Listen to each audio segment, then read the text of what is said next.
तुलसी का विवाह कथा। पौराणिक काल में एक थी लड़की, नाम था वृंदा। राक्षस कुल में उसका जन्म हुआ था। वृंदा बचपन से ही भगवान विष्णु जी की परम भक्त थी। बड़े ही प्रेम से भगवान की पूजा किया करती थी। जब वह बड़ी हुई तो उनका विवाह राक्षस कुल में दानव राज जलंधर से हो गया। जलंधर समुद्र से उत्पन्न हुआ था।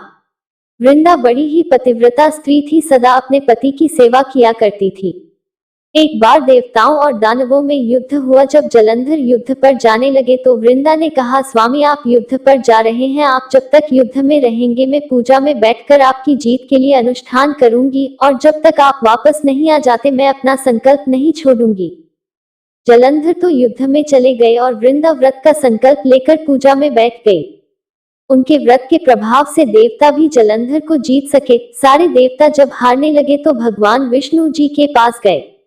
सबने भगवान से प्रार्थना की तो भगवान कहने लगे कि वृंदा मेरी परम भक्त है, मैं उसके साथ छल नहीं कर सकता। इस पर देवता बोले, भगवान दूसरा कोई उपाय भी तो नहीं है, अब आप ही हमारी मदद कर सकते हैं। भगवान ने जलंधर का ही रूप रखा और वृंदा के महल में पहुंच गए। जैसे ही वृंदा ने अपने पति को देखा, वे तुरंत पूजा में से उठ गई और उनके चरण छू लिए।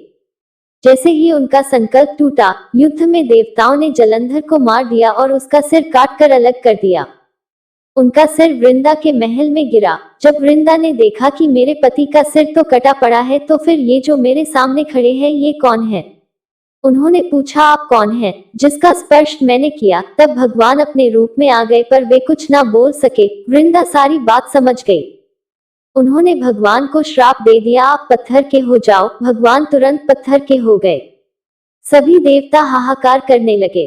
लक्ष्मी जी रोने लगी और प्रार्थना करने लगी। तब वृंदा जी ने भगवान को वापस वैसा ही कर दिया और अपने पति का सिर लेकर वे सती हो गई।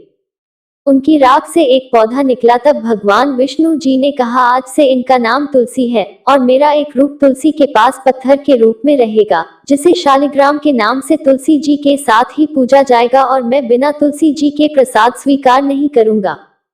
तब से तुलसी जी की पूजा सभी करने लगे और तुलसी जी का विवाह शालिग्राम जी के साथ कार्तिक मास में किया जाता है। देवउठनी एकादशी के दिन इसे तुलसी विवाह के रूप में मनाया जाता है। तो दोस्तों, कैसी लगी आपको हमारी आज की कहानी अच्छी लगी तो वीडियो को लाइक कर दीजिए और ज्यादा से ज्यादा लोगों में शेयर करें। अगर आप हमारे चैनल पर पहली बार आए हैं तो चैनल को सब्सक्राइब कर लीजिए, क्योंकि हम अपने चैनल पर ऐसी ही कहानियां लेकर आते रहते हैं। मिलते हैं फिर एक कहानी के साथ। धन्यवाद।